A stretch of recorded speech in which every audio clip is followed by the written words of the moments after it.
Hello student, welcome back to Amit की classes. आज हम बात करने जा रहे हैं फिर ग्रेविटेशनल चैप्टर की। तो ग्रेविटेशनल चैप्टर के सारे कॉन्सेप्ट हम प्रीवियस वीडियो में अपलोड कर दिए हैं। आप अमित की क्लासेस यूट्यूब चैनल पे जाकर आप देख सकते हैं, ठीक है।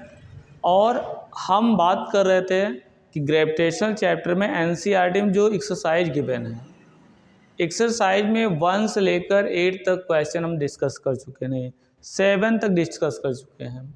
आज क्वेश्चन नंबर 8 से डिस्कस करना है। तो क्वेश्चन नंबर 8 चलिए देखते हैं क्या है।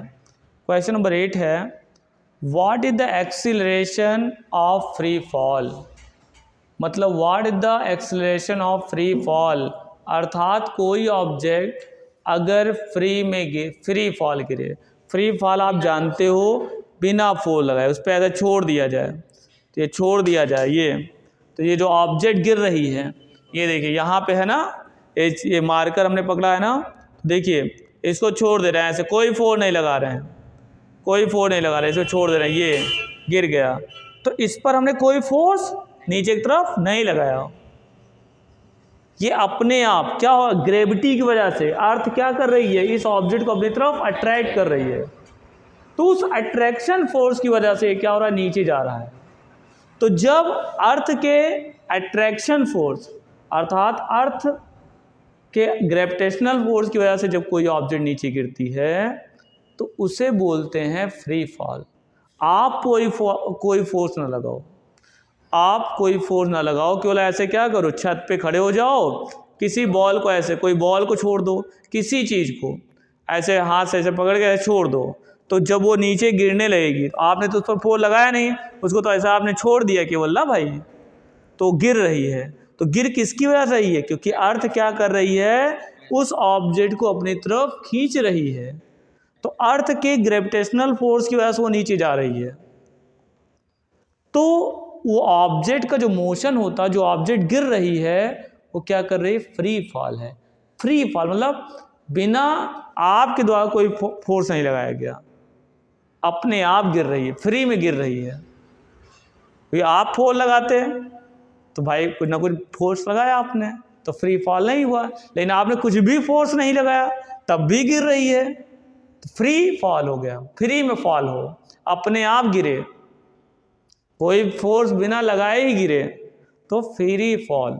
अगर कोई फोर्स लगा के गिरे, फोर्स लगाएं तब वो गिरे तो फ्री फॉल नहीं होगा। जैसे हम क्या करते हैं, ये बॉल को ऐसे फेंके, ऐसे ऐसे नीचे फेंके, तो क्या करा, हम उस पर फोर्स लगा रहे हैं बॉल पर, तो ये फ्री फॉल नहीं है। लेकिन हम किसी चीज़ को ऐसे रख के छत से किसी चीज़ को ऐसे छोड़ दें, तो हमने उस पर कोई फोर्स नहीं लगाया, तब भी वो क्या कर रही, नीचे गिर रही है, तो क्या होगा, फ्री फॉल होगा। क्या होगा, फ्री फॉल होगा।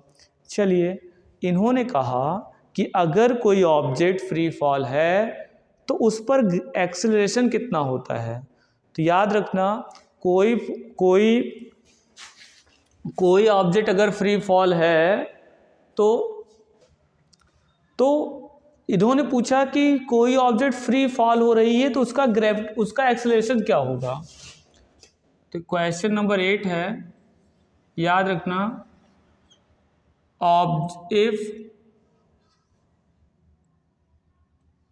if object is falling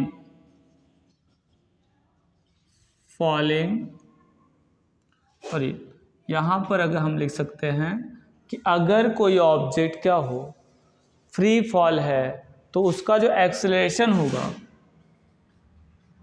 acceleration जो होगा वो क्या होगा, ग्रेविटेशनल एक्सेलरेशन होगा। ग्रेविटेशनल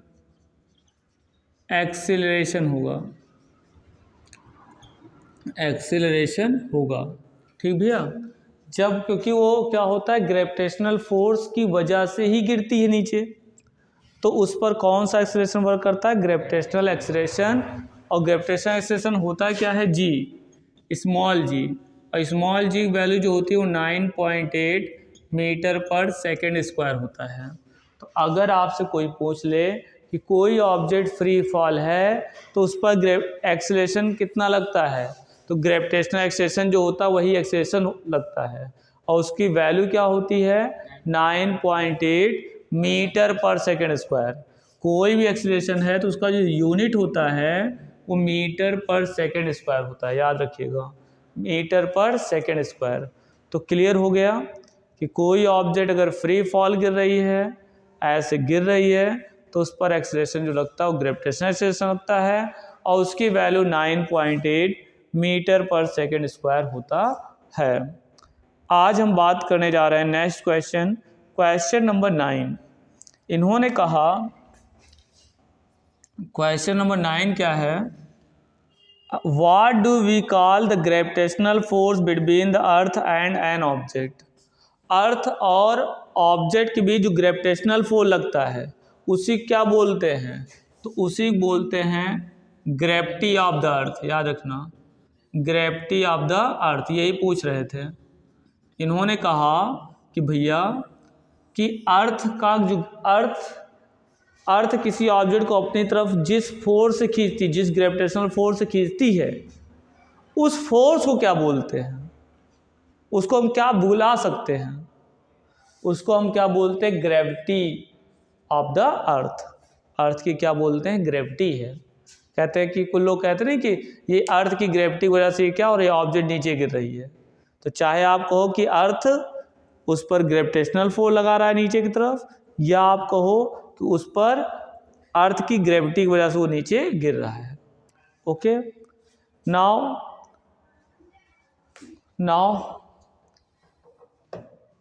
देखो 10 नंबर है, Amit buys few grams of gold at the poles as per the instruction one of his friend.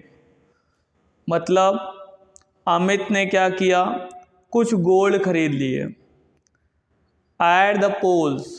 ये पोल है, मान लो अर्थ में देखा होगा आप लोग, क्या होता, पोल होता है और इक्वेटर होता है, पोल होता है और इक्वेटर होता है। तो पोल पर, मान लो अर्थ के पोल पर कोई अमित ने क्या कर लिया, अमित ने क्या कर लिया, कुछ गोल्ड खरीद लिए, कुछ क्या खरीद लिए, गोल्ड खरीद लिए। ठीक है, अब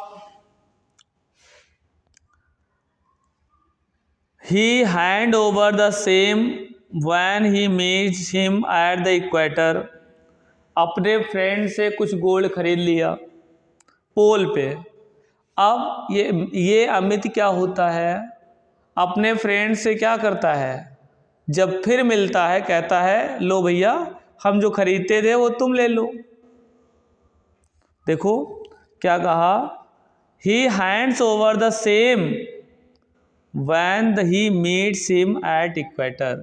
जब ये अमित, और यहाँ पे देखो अमित ने बाई किया था क्या, गोल्ड, किससे, फ्रॉम हिज फ्रेंड, अपने फ्रेंड से क्या किया था,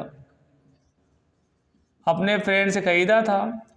और जब ये दोनों फिर क्या हो गए, इक्वेटर पे मिले, कहाँ मिले, इक्वेटर पे मिले, कहाँ पे, इक्वेटर, इक्वेटर मिले।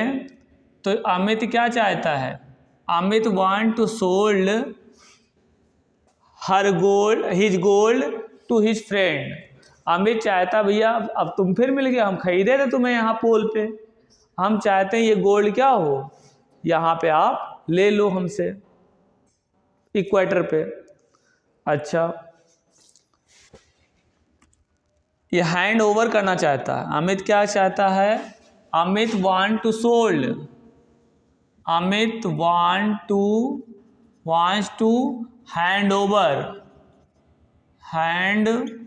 Over the gold to his friend, अपने फ्रेंड्स को वो गोल्ड क्या करना चाहता है, हैंड ओवर। यहाँ पे उसने अमित ने अपने फ्रेंड से गोल्ड खरीदा था, कहाँ पे, पोल पे। और बाद में जब वो अपने मित्र से मिला, फ्रेंड से मिला, तो कहा कि भैया जो गोल्ड हम लिए थे वो आप यहाँ पे ले लो, जितने ग्राम गोल्ड यहाँ पे लिए थे उतना ग्राम गोल्ड आप यहाँ ले लो, इक्वेटर मिला। क्या मिला? इक्वेटर। अर्थ पे पोल होता है और इक्वेटर होता है, तो यहाँ पर ले लो। अच्छा, फिर क्या कह रहे हैं? Will the friend agree with the weight of gold bought, कि क्या उसका फ्रेंड एग्री हो जाता है, उस गोल्ड को खरीदने के लिए एग्री हो जाता है, लेने के लिए क्या एग्री हो जाएगा? इफ नॉट वाई, अगर नहीं तो क्यों? अगर नहीं तो क्यों? एक बात याद रखना, ये जो अर्थ होती है ना, हर जगह जो ग्रेविटेशनल एक्सेलरेशन वो हर जगह सेम नहीं रहता। पोल्स पे कुछ अलग रहता है, इक्वेटर पे कुछ अलग हो जाता है। तो भैया पोल पे कुछ अलग होता है, इक्वेटर पे कुछ अलग होता है, तो जो भैया वेट अलग अलग हो जाए, नहीं हो जाएगा भैया। जी बदल गया, अगर जी पर, पोल पर जी की वैल्यू कुछ अलग होती है और इक्वेटर पे कुछ वैल्यू अलग होती है, तो जब जी बदल जाएगा तो वेट बदल जाएगा, नहीं बदल जाएगा? बिकॉज वेट क्या होता है? W इक्वल टू होता है mg। तो भैया अगर ये चेंज हो जाएगा, ये चेंज हो जा रहा है, क्योंकि पोल पे अलग होगा, इक्वेटर पे अलग होगा, तो ये चेंज हो जाएगा, तो वेट तो भैया इनका प्रोडक्ट है ना, तो ये भी क्या हो जाएगा? चेंज हो जाएगा, चेंज हो जाएगा। तो सुनो भैया, ये जितना ग्राम यहाँ लिया था उतने ग्राम यहाँ लौटाएगा, तो वेट बदल जाएगा भैया। यहाँ हो सकता है ज़्यादा हो, यहाँ कम हो जाए, यहाँ वेट कम रहा हो, यहाँ तौलने में ज़्यादा हो जाए, उसका बढ़ जाए अमित का, और फिर वो जब कहीं और ले जाएगा गोल्ड तौलेगा तो वहाँ पे कुछ और हो जाएगा। तो उन्होंने कहा कि अगर एग्री नहीं होता तो क्यों? एग्री नहीं होता है तो क्यों? हिंट में देखो दिया है, the value of g is greater than at the pole than the equator. यहाँ पे याद रखना ये बात, ये बहुत अच्छी बात है। The value of g is greater, is क्या होता है? ग्रेटर देन इक्वेटर, मतलब जी की वैल्यू क्या होगी? हाँ सुन लीजिए, जी की जो वैल्यू होती है पोल पे ज़्यादा होती है। क्या होती है? जी इज ग्रेटर, जी इज, ऐसा लिख सकते हो, जी इज ग्रेटर। जी क्या होता है पोल पे? ग्रेटर। और इक्वेटर लिख सकते हो G is less, less sir, lesser. G क्या होगा? लेस होगा। अब जरा सोचो, यहां पर जब दिया जी तो जी ज़्यादा था, तो जब जी ज़्यादा था तो सोना उसने कम दिया होगा, सोने का मास कम रहा होगा, सोने का वजन कम रहा होगा, लेकिन जी ज़्यादा होने की वजह से उसका वेट बढ़ गया होगा। और जब ये यहाँ देगा तो जी कम हो गया, अब उसे ज़्यादा सोना देना पड़ेगा अमित को। इसमें नुकसान होता किसका? अमित का, उसके फ्रेंड का ना होता, क्योंकि भैया यहाँ पे उसने क्या किया था, यहाँ पे अब उसके फ्रेंड ने अमित को सोना दिया, तो जब सोना दिया तो यहाँ पर कम दिया होगा सोना, लेकिन जी ज़्यादा होने की वजह से उसका वेट ज़्यादा आया होगा। तो अमित तो अमित के नज़र में तो क्या था? सोना ज़्यादा दिया गया, यहाँ पर जी ज़्यादा हो गया, मतलब भाई जैसे क्या है, कहीं जी ज़्यादा, देखो W इक्वल टू क्या होता है? mg होता है। तो भैया वो अगर m कम भी है, मान लो सोने का द्रव्यमान मास कम भी है, तो जी ज़्यादा है तो वेट तो ज़्यादा बढ़ जाएगा ना। हमें वास्तव में उसका मास क्या होता है? मास क्या होता है? Quantity of matter. मास क्या होता है? Quantity of matter.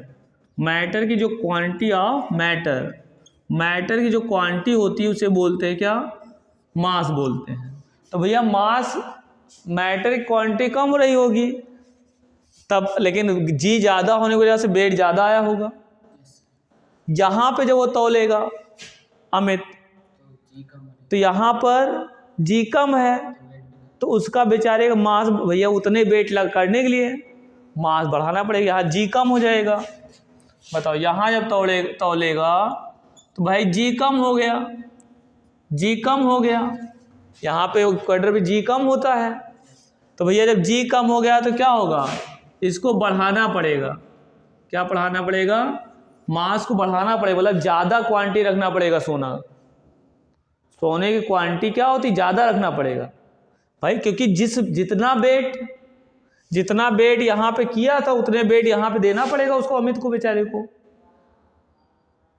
भाई जितना बेट खरीदा था उसने उतने बेट इसको देना पड़ेगा यहाँ पे, चाहे वो कहाँ से भी लाए बेचारा। तो यहाँ पे जी कम हो गया, तो जी कम हो गया तो क्या हो गया, जी जब कम होगा तो मास को बढ़ाना पड़ेगा, अर्थात क्वांटिटी ऑफ मैटर को बढ़ाना पड़ेगा, तो अमित का नुकसान होगा। अमित का क्या होगा, नुकसान होगा। भाई वो तो बेचारा पाया था उतना, लेकिन यहाँ पे आ गया रे, यहाँ पे जी कम हो गया, बेट नापा जा रहा तो कम आया बेट, तो बेट बढ़ाने के लिए क्या करोगे, जी एम बढ़ाना पड़ेगा। तो इसीलिए क्या होगा, वो एग्री हो जाएगा। उसका फ्रेंड अगर लालची होता तो वो तो एग्री हो जाता कि चलो यार मिल जाएगा, मुझे मिल जाएगा, ठीक है अब रख लेते हैं। लेकिन उसका फ्रेंड ने कहा नहीं, तुम्हारा नुकसान हो जाएगा, इसीलिए वो एग्री नहीं करता है, ठीक है, क्योंकि वो उसका दोस्त है, ठीक है। अच्छा आगे देखिए, तो ये बात याद रखिएगा कॉन्सेप्ट कि पोल पे ये जी क्या होता है, ज़्यादा होता है, इक्वेटर पे जी कम होता है। तो अर्थात किसी ऑब्जेक्ट को जब आप किसी चीज़ को आप यहाँ तौलोगे पोल पे, तो उसकी वजन ज़्यादा, उसका वेट ज़्यादा आएगा। यहाँ पे वेट क्या होगा, यहाँ पे वेट क्या आएगा, वेट क्या होगा, ज़्यादा आएगा, ग्रेटर आएगा। और जब उसी चीज़ को तौलोगे कहाँ पे, कहाँ पे, हाँ इक्वेटर पे अगर जब वेट करोगे तो क्या होगा, कम आएगा। क्या आएगा, कम आएगा, क्योंकि वेट दो चीज़ों पे भैया, जो चीज़ तौल रहे हो उसका मास तो बदलेगा नहीं, क्योंकि मास क्या होता है, क्वांटिटी ऑफ मैटर, वो कितना मैटर है, मैटर की क्वांटिटी कितनी है वो मास होता है। तो भैया उतने आप क्वांटिटी ऑफ मैटर वही है, तो मास तो फिक्स हो गया। लेकिन यहाँ पर ये तो फिक्स है, ये फिक्स है, ये क्या है, फिक्स्ड है, चाहे वो पोल पे करोगे चाहे वो इक्वेटर पे करोगे, वो फिक्स है। तो भैया ये जब ज़्यादा हो जाएगा, जी ज़्यादा होगा तो वेट ज़्यादा हो जाएगा ना भाई। यहाँ पे W डायरेक्टली, जब मास फिक्स हो जाएगा तो W डायरेक्टली प्रोपोर्शनल टू जी, जी बढ़ेगा तो वेट बढ़ेगा, जी घटेगा तो वेट घटेगा। तो यहाँ पर पोल पे जी ज़्यादा होता है तो वेट ज़्यादा आएगा, और वही चीज़ जब यहाँ पे करोगे तो यहाँ पे जी कम होता है तो वेट हमारा कम आएगा। पोल पे ज़्यादा क्यों होता है और इक्वेटर पे कम? हाँ, उस पर क्या होता है कि जी की जो वैल्यू होती है, पोल क्या होता है, पोल क्या होता है, सेंटर से पास में होता है, अर्थ का जो सेंटर होता है उससे पास होता है, डिस्टेंस कम होती है। ये अर्थ जो वास्तव में सर्कुलर नहीं है, अर्थ क्या है, इलिप्टिकल है, ऐसे अर्थ है, ये है। तो देखो पोल क्या होते हैं, पास में होते हैं, पोल क्या होते हैं, पास में होते हैं सेंटर के, तो डिस्टेंस कम हो गई, और डिस्टेंस कम हो जाएगी तो फोर्स ऑफ अट्रैक्शन क्या होगा, बढ़ जाएगा, एक्सेलरेशन ज़्यादा हो जाता है। और इक्वेटर क्या होता है, दूर होता है सेंटर से, तो इसी वजह से क्या होता है, जी कम हो जाता है, क्योंकि आपको बताया गया है कि जब कोई ऑब्जेक्ट क्या होती है, अर्थ से दूर जाती है तो जी कम हो जाता है, जब पास आती है तो डिस्टेंस कम होता है। अर्थ की जब कोई पास आती है ऑब्जेक्ट तो डिस्टेंस का कम हो गया, अर्थ और उस ऑब्जेक्ट के बीच डिस्टेंस कम हो गया, और जब अर्थ और उस ऑब्जेक्ट भी डिस्टेंस कम हो जाएगा तो जी बढ़ जाता है, जब दूर जाएगी तो जी कम हो जाएगा। तो इक्वेटर क्या होता है, सेंटर से ज़्यादा दूरी पे होता है, तो इसीलिए जी कम हो जाता है। जो पोल होता है वो सेंटर से कम दूरी पे होता है, इसलिए जी बढ़ जाता है। क्लियर हो गया? बोलो बोलो। अच्छा, चलिए आज हम बात करते हैं क्या, क्वेश्चन नंबर 11। क्वेश्चन नंबर 11 क्या कहते हैं, कह रहे हैं कि why will a sheet of paper. Question number 11 है why sheet of paper, sheet of paper.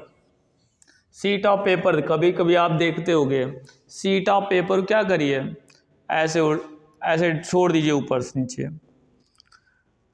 False lower, false lower, ये जो फॉल होता है, फॉल मतलब गिरता है, कैसा, स्लोअर, धीरे धीरे गिरता है। आपने देखा होगा किसी पेज को क्या करिए, किसी पेज को सीट ऑफ पेपर क्या करिए, छत से ऊपर छोड़ दीजिए, तो देखा होगा आराम आराम से वो नीचे आता है। अच्छा, then one that is crumpled into a ball, कि अगर कोई चीज़ जो है कागज में, मान लो बॉल के ऊपर कागज लपेट दिया जाए, बॉल के ऊपर कागज लपेट दिया, बंद कर दिया, और उसके बाद उसे बॉल छोड़ दो,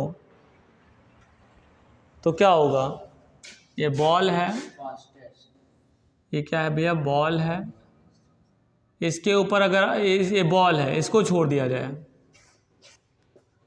तो ये जल्दी कौन पहुंचेगा, सीट ऑफ पेपर नीचे पहुंचेगा, बॉल पहुंचेगा। अच्छा, हमने आपको एक बात बताया था, आपको थोड़ा कन्फ्यूजन हो रहा होगा कि सर एक दिन तो आपने बताया था कि चाहे दो ऑब्जेक्ट हैं, एक का मास ज़्यादा और एक का मास कम हो, तो दोनों अर्थ पे सेम टाइम पहुंचेगी।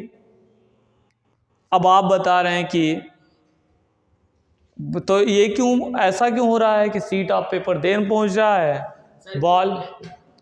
बॉल क्या हो रहा है, देर, बॉल जो है पहले पहुंच जा रहा है, क्योंकि जो वो बात कर रहे थे हम, वहाँ पे वैक्यूम की बात कर रहे थे, वहाँ पे एयर की बात नहीं थी। यहाँ वहाँ पे एयर है, तो एयर में रेजिस्टेंस लगता है एयर का ना ऊपर की तरफ, वो एयर का क्या लगता है, रेजिस्टेंस ऊपर की तरफ, तो कुछ चीज़ के लिए रेजिस्टेंस अगर ऊपर जा लगेगा तो नीचे कम, हाँ, तो वो जो हमने बात किया था वहाँ पर कि दो ऑब्जेक्ट की मास चाहे इतना हो, एक कम हो एक बहुत ज़्यादा हो, दोनों को एक ही हाइट से अगर हम छोड़ दें तो नीचे सेम टाइम पे पहुँचेंगे। वो तब होता है जब वैक्यूम हो, एयर ना हो, तब ऐसा होता है। लेकिन जब एयर होता है तो जैसे भाई मान लीजिए ये सीट ऑफ पेपर है, ये क्या है भैया, सीट ऑफ पेपर है, क्या है, सीट ऑफ पेपर है। अब जब ये गिरेगा, जब ये नीचे गिरेगा, तो भाई ये क्या करेगा, एयर पे प्रेशर, इसका वेट होगा, इसका वेट होगा mg, और इस वेट की वजह से इस पर फोर्स क्या लगेगा, W इक्वल टू mg जो होगा वो नीचे लगेगा। ठीक, फोर्स क्या लगेगा, नीचे लगेगा, तो अब नीचे फोर्स लगेगा, अर्थात ये फोर्स किस पर लगेगा, अर्थ पे, सॉरी एयर पे लगाएगा। नहीं यार, पेपर को ऊपर से छोड़ दिया आपने, तो जब वेट की वजह से नीचे आएगा ना, वेट हमेशा नीचे लगता है, नीचे को दब लगेगा, लेकिन ये एयर पे फोर्स लगाएगा, और एयर भी क्या करेगी, जो एयर होती है वो क्या करेगी, इस पर ऊपर की तरफ फोर्स लगाएगी, यहाँ भी लगाएगी, यहाँ भी लगाएगी, यहाँ भी लगाएगी, यहाँ भी लगाएगी, यहाँ पे पूरे सरफेस, चौड़ा होता है ना पेपर, लंबा होगा तो हर जगह पूरी सरफेस लगाएगा। तो यहाँ पर जो अपथ्रस्ट फोर्स होगा, अपथ्रस्ट फोर्स होगा, या एयर का रेजिस्टेंस होगा, रेजिस्टेंस ऑफ एयर, एयर का जो रेजिस्टेंस होगा वो क्या होगा, ज़्यादा होगा, क्या होगा, ऊपर की तरफ एयर रेजिस्टेंस ज़्यादा लगाएगी। अच्छा, बॉल गिरेगी भैया, तो आप समझो हमारा ये क्या है, पेपर हल्का होता है, इसका मास क्या होता है, कम होता है, तो मास कम है तो वेट भी क्या आएगा, कम होगा। अब वेट अगर कम हो गया तो फोर्स भी क्या हो जाएगा, जो नीचे की तरफ फोर्स लग रहा है वो भी क्या लगेगा, कम लगेगा, क्योंकि भाई वेट, जितना वेट होता है उतना ही नीचे की तरफ फोर्स लगता है। तो भाई पेपर का मास कम होता है तो मास कम होगा तो वेट कम हो जाएगा, और वेट कम हो जाएगा तो नीचे की तरफ फोर्स कम लगेगा। ठीक है, और एयर का रेजिस्टेंस क्या होगा, इतने सारे सरफेस, जितने सरफेस है पूरा इतना चौड़ा पेपर होता है पूरा, तो सब सरफेस पे क्या लगेगा, फोर्स। तो धीरे धीरे क्या होगा, फोर्स बढ़ जाएगा। भाई कोई चीज़ क्या है, मतलब किसी चीज़ की सरफेस ज़्यादा है तो हर सरफेस पे एयर का रेजिस्टेंस लगेगा ऊपर की तरफ, तो रेजिस्टेंस क्या होगा, बढ़ जाएगा। और वही छोटा सा होगा, इतना छोटा सा ये टुकड़ा होगा हल्का, मान लो ये कैप टुकड़ा है, तो इस पर एयर रेजिस्टेंस यहाँ पे लगेगा, यहाँ पे लगेगा, यहाँ पे लगेगा, इतने लगेगा एयर रेजिस्टेंस, तो ऊपर की तरफ फोर्स कम लग रहा है। ठीक, अब बॉल देखो भैया, बॉल की जब बात करते हैं तो बॉल का क्या होता है, W = mg। तो इसका क्या होता है, मास ज़्यादा होगा नहीं ज़्यादा होगा, बताओ, पेपर ज़्यादा होगा नहीं ज़्यादा होगा, बताओ, ज़्यादा होगा। तो जब मास ज़्यादा है तो वेट भी क्या होगा, ज़्यादा होगा। तो नीचे की ओर फोर्स जो लगेगा वो क्या होगा, वेट के बराबर होगा, और वेट ज़्यादा है तो फोर्स भी नीचे की तरफ क्या लगेगा, ज़्यादा, फोर्स नीचे की तरफ क्या लगेगा, ज़्यादा। और बेचारा एयर क्या करेगा, एयर भाई इतने सरफेस पे ही तो फोर्स लगा पाएगा बेचारा, यहाँ पे यहाँ पे यहाँ पे यहाँ पे, बस इतनी सरफेस इतनी कांटेक्ट में आएगी, इतने सरफेस लगाएगी। बताओ, एयर यहाँ पर, एयर ऊपर तरफ इतने पूरे सरफेस फोर्स लगा रही है ऊपर तरफ, तो फोर्स ज़्यादा हो गया ना, यहाँ पे इतनी ही सरफेस भी लगा पा रही है, फोर्स कम हो गया, मतलब एयर का रेजिस्टेंस क्या हो गया, कम हो गया। यहाँ रेजिस्टेंस ऑफ एयर जो है, रेजिस्टेंस ऑफ एयर जो है वो क्या है, कम है, लेस है। क्या है, लेस मतलब कम है।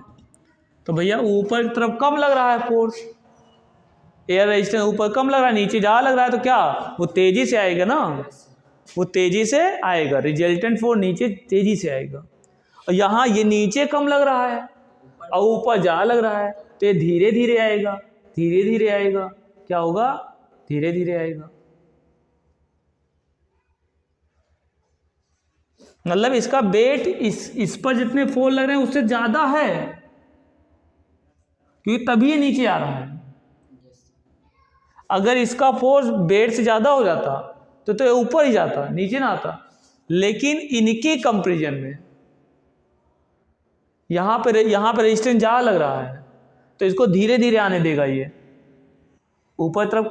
कोई भाई आप दौड़ रहे हो तो आप पे कोई ज़्यादा फोर्स लगा रहा है, कोई दूसरे आदमी पे कम फोर्स लगा पा रहा है, तो वो आदमी जल्दी पहुंच जाएगा ना।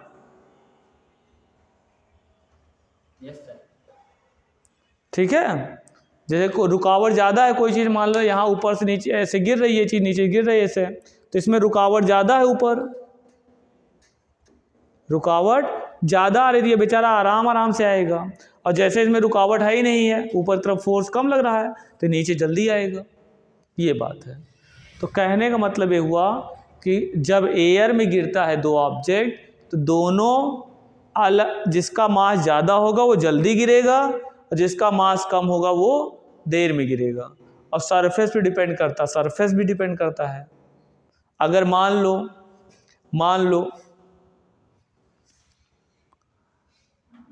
मान लीजिए जितना कागज है, मान लो सीट है, हाँ सब दोनों, एक लोहा, दो लोहा ले लीजिए, एक आप सीट ले लीजिए, कोई सीट ले लीजिए, पेपर है, वैसे आयरन की सीट ले लीजिए, ठीक, और उतने ही मास का एक गुटका बना लीजिए आयरन का, वो ले लिए, उनको छोड़ोगे तो कौन पहले पहुंचेगा, आयरन का जो टुकड़ा है वो कम जल्दी पहुंचेगा। क्यों, क्योंकि आयरन की जब सीट गिरेगी भैया, आयरन की जब सीट गिरेगी, ये मान लीजिए सीट जब गिरेगी, ये देखो, तो जब सीट ये गिरेगी तो इसके सारे सरफेस फोर्स लगेगा ऊपर की तरफ, तो ऊपर की तरफ फोर्स बढ़ जाएगा, तो धीरे धीरे गिरेगी। और आपने क्या कर दिया,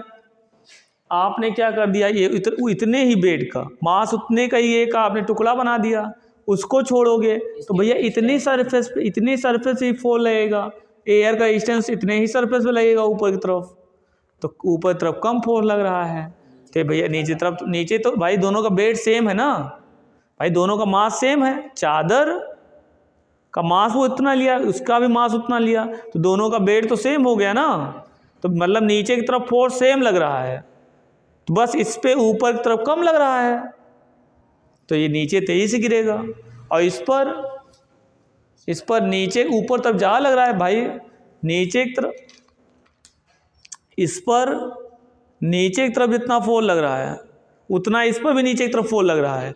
बस ये है क्या अंतर, क्या है, इस पर ऊपर की तरफ ज़्यादा फोर्स लग रहा है, रेजिस्टेंस इसका ज़्यादा है, तो रेजिस्टेंस ज़्यादा है तो ये रिजल्टेंट फोर्स क्या होगा हमारा, कम हो जाएगा, तो धीरे धीरे गिरेगा।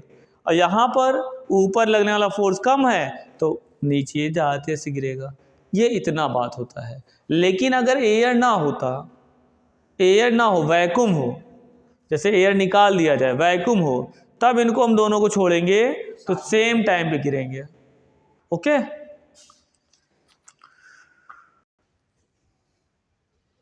क्वेश्चन नंबर 12 देखिए, gravitational force on the surface of moon is only 1/6 as strong as gravitational force on the earth. मतलब इन्होंने कहा 12 नंबर क्वेश्चन में कह रहे हैं कि जो अर्थ का, जो मून पे ग्रेविटेशनल फोर्स है, FM कह दिया, क्या कह दिया, FM। FM मतलब होता है gravitational force on moon is 1/6 the gravitational force on earth. Earth पे जो ग्रेविटेशनल फोर्स होता है उसका 1/6 होता है क्या, मून पे। अर्थात अगर 60 न्यूटन का लग रहा है कहाँ पे, अर्थ पे ग्रेविटेशनल फोर्स, तो यहाँ पे 60 को 6 से डिवाइड कर दो तो 10 न्यूटन का लगेगा कहाँ पे, मून पे। भाई अर्थ पे मान लो लग रहा है क्या, अगर आपसे कह दिया जाए कि अर्थ पे ग्रेविटेशनल फोर्स लग रहा है 60 न्यूटन का, तो मून पे कितना लगेगा भैया, तो 1/6 Fe होता है, 1/6 Fe होता है ना। Gravitational force on moon is 1/6 the gravitational force on अर्थ। तो 1/6 अर्थ पे ग्रेविटेशनल फोर्स कितना लग रहा है, 60, तो इनको डिवाइड कर देंगे तो कितना आएगा, 10, तो आपका 10 न्यूटन लगेगा। बताओ,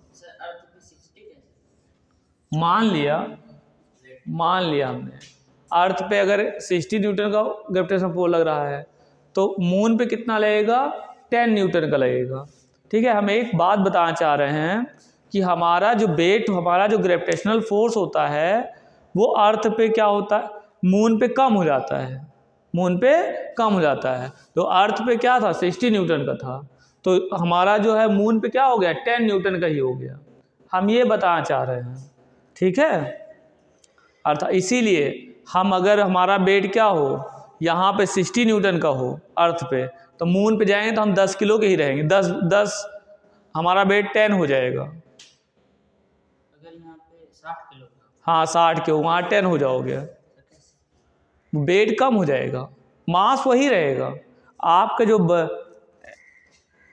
आप वही रहोगे, आपका मास वही रहेगा, लेकिन वेट क्या हो जाता है, कम हो जाता है। क्यों, क्योंकि यहाँ पे, हाँ, gravitational acceleration on moon is 1/6 the gravitational acceleration on earth, ये होता है।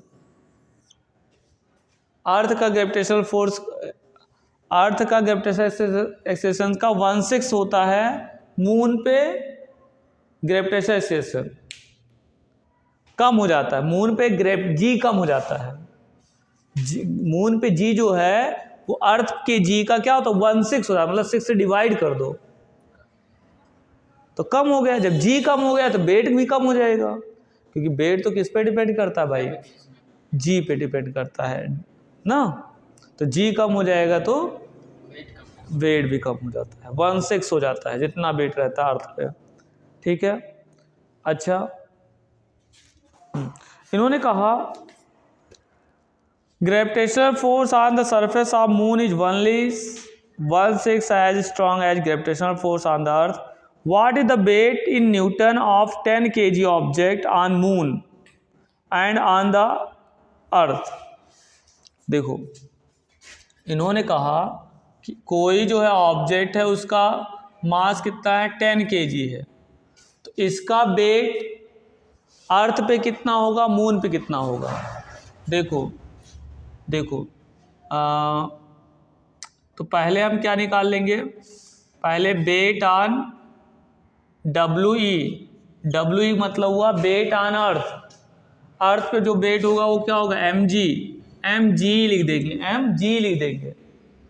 जी मतलब mass into acceleration on earth. तो मास दिया है 10, अब अर्थ पे जो ग्रेविटेशनल एक्सेलरेशन होता है कितना होता है 9.8। तो 10 से आप मल्टीप्लाई करोगे तो 1 डेसिमल हट जाता है, 98 आ जाएगा। और ये न्यूटन हो गया, क्या हो गया, न्यूटन। तो उस ऑब्जेक्ट का अर्थ पे जो वेट होगा वो 98 न्यूटन होगा।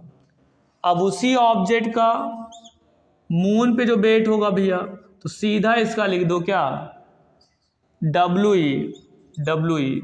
मून पे जो वेट होगा वो अर्थ पे वेट का क्या होगा 1/6 हो जाएगा। जैसे ये फोर्स का भाई जो ग्रेविटेशनल फोर्स लगता है वही तो वेट है। तो जो ग्रेविटेशनल फोर्स है वो अर्थ के ग्रेविटेशनल फोर्स का 1/6 है। अर्थात मून का जो वेट है वो अर्थ के वेट का 1/6 है। या की जगह या डब्ल्यू भी लगा सकते हो, क्योंकि जो ग्रेविटेशनल फोर्स होता है वही उसी वेट बोलते हैं। ठीक है, तो 1/6 W E, weight on earth कितना दिया 98 दिया है। इसको क्या करो 6 से डिवाइड कर दो, 6 1 जा 6, 6 1 जा 6, 3 आएगा 38, 6 6 जा 36 हो गया। अब बचेगा कितना 2, पॉइंट लगा दिया 20 हो गया। 6 3 जा 18, 2 बचा 20 हो जाएगा। 6 3 जा 18 अर्थात 16.33 न्यूटन हो जाएगा। अब उसका जो मून पे वेट हो जाएगा वो 16.33 न्यूटन हो जाएगा। पूरा कट गया 90 हाँ हाँ, ठीक है। तो यही इन्होंने पूछा था कि उस एक ऑब्जेक्ट है जिसका मास 10 kg है, तो उसका वेट अर्थ पे कितना होगा, हमने निकाल दिया 98 होगा न्यूटन, और मून पे कितना होगा 16.33 न्यूटन होगा। ओके, 13 देखिए, क्वेश्चन नंबर 13 देखिए, ये न्यूमेरिकल है, ध्यान से सुनिएगा। कह रहे हैं a ball is thrown vertically upwards with a velocity of 49 meter per second. एक बॉल को वर्टिकली ऊपर की तरफ फेंका गया with the velocity 49 meter per second. सुन लो, बॉल को जो फेंका गया ऊपर की तरफ ऐसे, तो मतलब शुरू में फोर्स ऐसे फोर्स फेंका, तो ऐसे ऊपर की तरफ फेंका, तो कितना शुरू में वेलोसिटी दिया उसको, उस बॉल को शुरू में कितनी वेलोसिटी दे दिया 49 मीटर पर सेकेंड।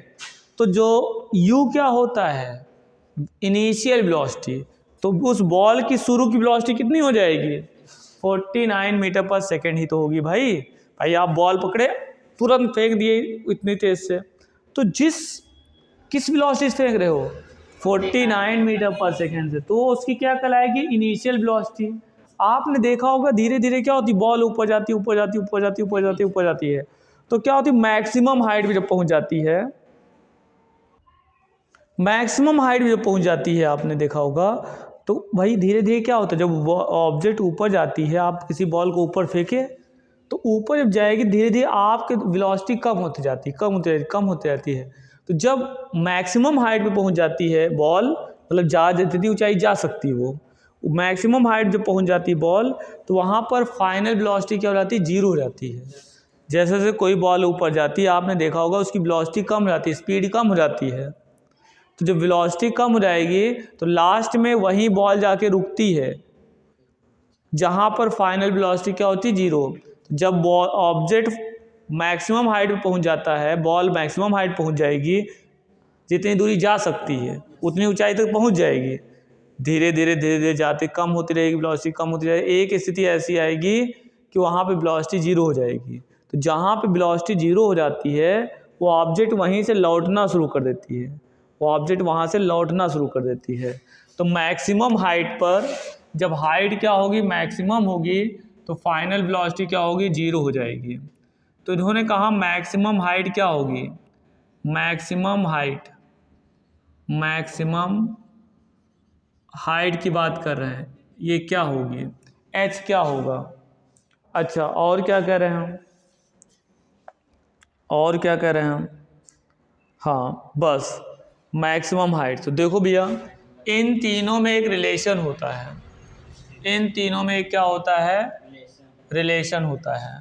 तो आप जानते हो एक फार्मूला आपने पढ़ा होगा, v² equal to u square, और जब ऊपर जाएगा तो माइनस लगता है, माइनस 2gh। हमने बताया था आपको इक्वेशन ऑफ द मोशन में कि जब कोई ऑब्जेक्ट वर्टिकली अपवर्ड जाता है तो क्या होता है, v² equal to u square minus 2gh। ये थर्ड इक्वेशन, ये हम यहाँ पे लिख दे रहे हैं पूरा।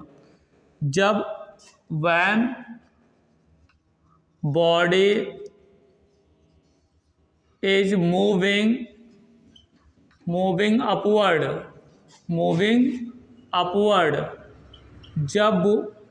जब बॉडी अपवर्ड मूव कर रही है तो उसके लिए इक्वेशन ऑफ मोशन जो होता है वो पहला होता है v equal to u minus g t, दूसरा होता है h equal to u t minus half GT² होता है, और थर्ड होता है v² equal to u square minus 2gh, ये होता है। तो देखो भाई हमारी जो इन्फॉर्मेशन मालूम है UVGH ये मालूम है, तो हमें ये मालूम है, ये मालूम है, जी क्या होता है 9.8 ले लेंगे हम, ठीक है, और H हमें निकल आएगा। अगर हम ये ले लेते तो प्रॉब्लम फंस जाती, T नहीं मालूम था, इसको लेते तब भी हमें प्रॉब्लम फंस जाती, T नहीं मालूम था ना, तो इसीलिए हमने इस इक्वेशन को ले लिया। अब ये 0 हो गया, U हो गया आपका 49 का स्क्वायर माइनस 2g की वैल्यू होगी 9.8, और h हो गया, इसको इधर लेकर चले आओ, तो जब ये इधर आएगा तो क्या हो जाएगा प्लस का, और 98 को 2 से मल्टीप्लाई करोगे तो कितना हो जाएगा 196 हो जाएगा। 98 का डबल क्या होता है 196, और 2 डिजिट डेसिमल लग जाएगा, तो 1 पॉइंट क्या हो जाए, सॉरी 1 डिजिट डेसिमल लग जाएगा। सीधा आप क्या करो, पहले इसको इधर ले आओ, तो 2 into 9.8 into h equal to 49 का स्क्वायर, आप 49 का स्क्वायर कर दो, 49 टू 49, 9 को 9 मल्टीप्लाई करो तो 1 आएगा, 8 कैरी आया, 9 को 4 मल्टीप्लाई करो 36 आएगा, 8 ऐड कर दो तो होगा 44, ठीक है। अब 4 मल्टीप्लाई 4 9 जा 36 होता है, 3 कैरी आया, 4 4 से मल्टीप्लाई को 16 और 3 क्या होगा 19 हो जाएगा, 1 10, यहाँ पे 13 1 14, और ये 2 हो जाएगा, कितने डिवाइड, हाँ इतना हो जाएगा 2401।